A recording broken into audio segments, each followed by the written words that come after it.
अस्सलाम वालेकुम नाज़रीन, ये देखिए शाम के साए ढल रहे हैं।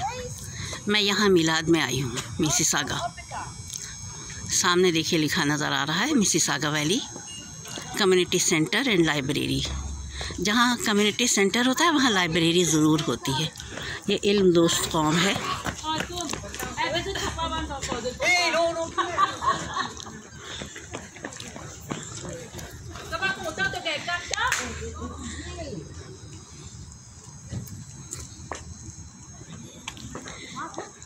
यहाँ आज अज़ीमी सिलसिले के जो पेशवा हैं आज के, ख्वाजा शमसुद्दीन अज़ीमी, उनके उसमें इरादत में मिलाद हो रहा है।